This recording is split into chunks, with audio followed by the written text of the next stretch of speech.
கிறிஸ்து இயேசுவினுடைய இரத்தத்தை பற்றும் விசுவாசத்தினாலே பலிக்கும் கிருபாதார பலியாக அவரையே ஏற்படுத்தினார்.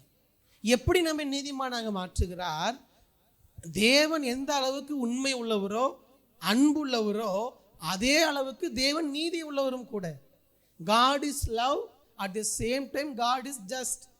அவர் நீதி உள்ளவராகவும் இருக்கிறார், அன்புள்ளவராகவும் இருக்கிறார். அன்பிற்காக தேவன் நீதியை விடுகிறவர் அல்ல, நீதிக்காக அன்பை விடுகிறவரும் அல்ல. அப்போ நம்ம எல்லாரும் பாவம் செய்திருக்கிறோம். அந்த பாவத்தினுடைய விளைவை நாம் எல்லாரும் பெற்றுக்கொள்ளணும். ஆனால் தேவன் என்ன செய்கிறார்? நம்ம பனிஷ் பண்றதுக்கு பதிலாக அதனுடைய விளைவை நாம் ஏற்றுக்கொள்வதற்கு பதிலாக நீங்களும் நானும் நம்முடைய வாழ்க்கையில் செய்த பாவத்திற்கு பதிலாக ஆண்டவர் என்ன செய்கிறார்? பாவமே செய்யாத ஒருவர் அந்த இடத்தில் பலியாகும் பொழுது நம்மேல் வைக்க வேண்டிய அந்த தண்டனையை நமக்கு பதிலாக இன்னொரு நபர் ஏற்றுக்கொள்ளுகிறார். அதன் மூலமாக தேவன் நம்முடைய பாவத்தை அப்படியே விடவும் இல்லை, நம்மை கைவிடவும் இல்லை. ரெண்டுமே அங்கே நடக்குது. நமக்கான தண்டனையும் கொடுக்கிறார், அதே நேரத்தில் நம்ம மீது உள்ள அன்பையும் அவர் காட்டுகிறார். எப்படி காட்டுகிறார்? இயேசு கிறிஸ்துவின் மூலமாக.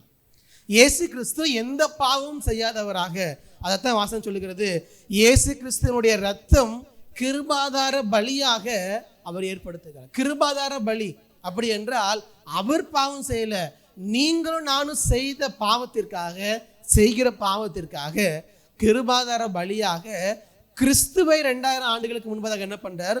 பலியாக கொடுக்கிறார். அவர் பலியாக மரித்ததினால் 2 கொரிந்தியர் 5:21 ரொம்ப தெளிவாக சொல்லியிருக்கிறது, நாம் எல்லாரும் செய்த பாவத்திற்கு பலியாக அவர் அடிக்கப்பட்டார். 5:21 மட்டும் வாசிங்க. 2 கொரிந்தியர் 5:21.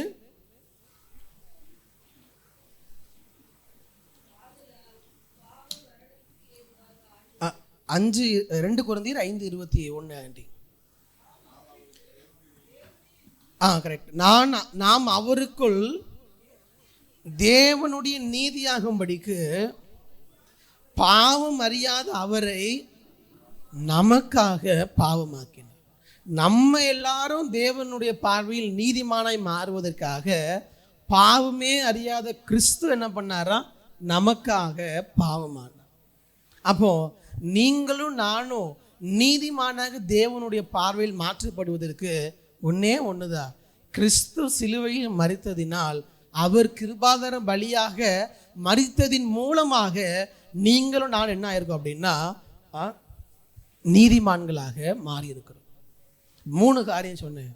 விசுவாசத்தினால் நாம் நீதிமான்களாக இருக்கிறோம். இயேசு எனக்காக மரித்தார், கல்வாரி சிலுவையில் என் பாவத்தை சுமந்து தீர்த்தார்.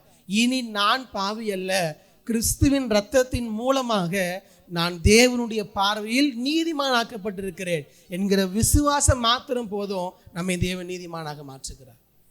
அன்றைக்கு இருந்த சபையில் பிரச்சனையே அதுதான். மார்ட்டின் லூதர் அதற்கு எதிராகத்தான் குரல் கொடுக்கிறார்.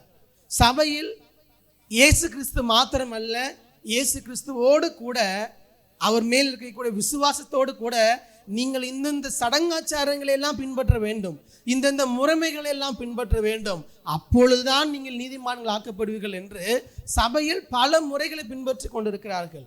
நம்மை அறியாமலேயே தேவன் மேலுள்ள விசுவாசத்திற்கு பதிலாக நான் இதை செய்யலாமா அதை செய்யலாமா, இதன் மூலமாக இல்லை, எதின் மூலமாக நம்ம நீதிமானாக முடியாது.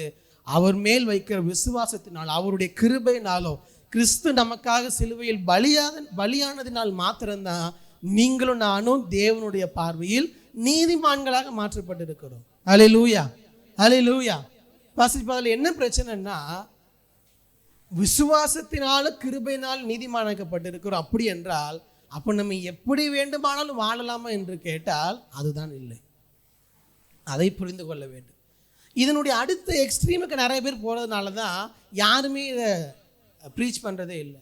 ஏனென்றால் நாம் செய்கிற செயல்களினால் அல்ல, விசுவாசத்தினால் தான் நீதிமானாக்கப்படுகிறோம். நம்முடைய தகுதி ஒன்றுமல்ல, கிருபையினால தான் நீதிமானாக்கப்படுகிறோம். அப்போ நான் என்ன செய்தால் என்ன? என்னுடைய இஷ்டத்துக்கு என்ன பண்ணலாம்? பாவங்களை செய்யலாம். ஏன்னா அவர் தான் என்ன பண்ணிட்டாரு? விசுவாசத்தினால் நீதிமான மாற்றி விட்டாரா என்று கேட்டால் அதுதான் இல்லை. அங்கேதான் நாம் தவறாக மாறிவிடுகிறோம். அங்கேதான் தவறான கிருபை உபதேசத்திற்குள்ளாக ஜனங்கள் போய்விடுகிறார்கள். இல்லை, ஒரு எடுத்துக்காட்ட சொன்ன உங்களுக்கு புரிய நினைக்கிறேன். ஒரு மிகப்பெரிய பணக்கார தம்பதிகள் இருக்கிறார்கள், மிகப்பெரிய பணக்காரர்கள். ஆனால் அவர்களுக்கு குழந்தைகள் இல்லை. அதனால் அவங்க நினைக்கிறாங்க, நம்ம ஒரு 2 குழந்தைகள் என்ன பண்ணலாம்? தத்தெடுத்து கொள்ளலாம். அதில் ஒன்று தவறு இல்லை. இன்றைக்கு உலகத்தை சுற்றி எத்தனையோ பிள்ளைகள் அப்படி இருக்கிறாங்க, யாருமே ஆதரவு இல்லாமல் இருக்கிறார்கள். ஸோ அந்த தம்பதி என்ன பண்ணுறாங்க, சரி ஒரு நாள் போகும் பொழுது ஒரு இடத்தில் ஆதரவற்ற யாருமே இல்லாத 2 குழந்தைகளை பார்க்கிறார்கள். பார்த்துவிட்டு சரி இந்த பிள்ளைகளை நம்முடைய பிள்ளைகளாக எடுத்து வளர்க்கலாம் என்று முடிவு செய்து அந்த பிள்ளைங்க இடத்துல கேட்குறாங்க, நீங்கள் 2 பேர் எங்கள் கூட வரீங்களா? எங்கள் கூட இருக்கிறதுக்கு உங்களுக்கு ஓகேவா அப்படின்னு கேட்குறாங்க. உடனே அந்த பிள்ளைகளும் அவரோடு கூட செல்லுகிறார்கள். இப்போ இந்த 2 பிள்ளைகளும் எத்தனை ஆண்டுகளாக அனாதைகளாக, யாருமே உதவிக்கு இல்லாமல், பயந்து கொண்டு, எதுவுமே சாப்பிடுவதற்கு இல்லாமல் வாழ்ந்து கொண்டிருந்த இவர்கள் உடனடியாக எங்கே போகிறாங்க? அந்த பெரிய பணக்கார தம்பதிகளுடைய வீட்டுக்கு போகிறார்கள். அங்கே போயிட்டு அங்கே மிகப்பெரிய வீடு, இவங்களுக்கு படுக்கிறதுக்கு பெட்டு, 3 நேரம் வகை வகையான சாப்பாடு, இப்படி பல விதங்களில் எல்லாமே இருக்கிறது.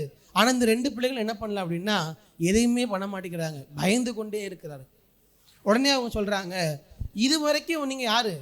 வெளியே யாருமே இல்லாமல் இருந்தீங்க, ஆனால் இப்போ நீங்கள் யார் அப்படின்னா எங்களுடைய பிள்ளைகள், எங்களுடைய பிள்ளைகள். அதனால் இந்த வீடு முழுவதும் யாருடையது? உங்களுடையது. இந்த வீட்டில் நீங்கள் பெட்டில் படுக்கலாம், சோஃபாவில் உட்காரலாம், டிவி பார்க்கலாம், நீங்கள் வீட்டில் எல்லாமே பண்ணலாம், எல்லாவற்றையும் உங்களுக்கு உரிமை இருக்கிறது. ஏன்னா நீங்கள் எங்களுடைய பிள்ளைகள் என்று அந்த பிள்ளைகளுக்கு அந்த பெற்றோர் சொல்கிறாங்க. இதுதான் என்னது அப்படின்னா, பாவிகளாக உலகத்தில் அடிமைகளாக அனாதைகளாக இருந்த நம்மை தேவன் என்ன பண்ணுறாரா, அவருடைய விசுவாசத்தினால் அவருடைய பிள்ளைகளாக மாற்றியிருக்கிறார். அவரோடு கூட அவருடைய பிள்ளைகளாக மாற்றியிருக்கிறார். ஆனால் அந்த 2 பிள்ளைகளும் அந்த வீட்டிற்கு வந்ததுக்கு பின்பதாக சரி அப்போ இந்த வீடெல்லாம் எங்களுடையது தானே அப்படின்னு சொல்லிட்டு எல்லாத்தையும் போட்டு உடைச்சா அந்த பெற்றோர் ஏற்றுக்கொள்வார்களா? சொல்லுங்கள். வீடெல்லாம் எங்களுக்குள்ளது தானே, நான் எல்லாத்தையும் போட்டு உடைக்கிறேன், டிவியை உடைக்கிறேன், கிளாஸ் எல்லாம் எடுத்து போட்டு உடைக்கிறேன்னா அது கிடையாது. அதற்கான அர்த்தம், மகன் என்கிற உரிமை எதில் இருக்கிறது என்றால் அந்த எல்லாவற்றையும் நாம் அனுபவிப்பதிலும் அதற்கு பொறுப்பாக நடந்து கொள்வதில் தான் இருக்கிறது. நான் என் இஷ்டத்துக்கு என்னாலும் பண்ணுவேன்னா அதுவல்ல நாம் மகனாக மாறுவதற்கான விளைவு. இன்னைக்கு என்ன பண்ணுறாங்கன்னா, நான் ஆண்டவருடைய பிள்ளை, நான் என்னன்னாலும் செய்யலாம், இல்லை அதுவல்ல அதனுடைய விளைவு.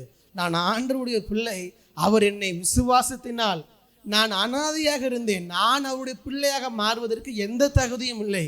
விசுவாசத்தினாலும் கிருபையினாலும் கிறிஸ்து எனக்காக மரித்ததினால் என்னை நீதிமானாய் மாற்றி இருக்கிறார். அதனால் நான் அவருடைய பிள்ளையாக மாறி இருக்கிறேன். என் இஷ்டத்துக்கு நான் என்னன்னாலும் பண்ண முடியாது. அவருடைய பிள்ளையாக இருக்கிறதுனால் அவருக்கு பிரியமான வாழ்க்கையை நான் வாழணும். அதுதான் விசுவாசத்தினால் கிருபையை கொண்டு ரட்சிக்கப்பட்ட நம்முடைய வாழ்க்கை எப்படி இருக்கணும், அப்படிதான் இருக்கணும்.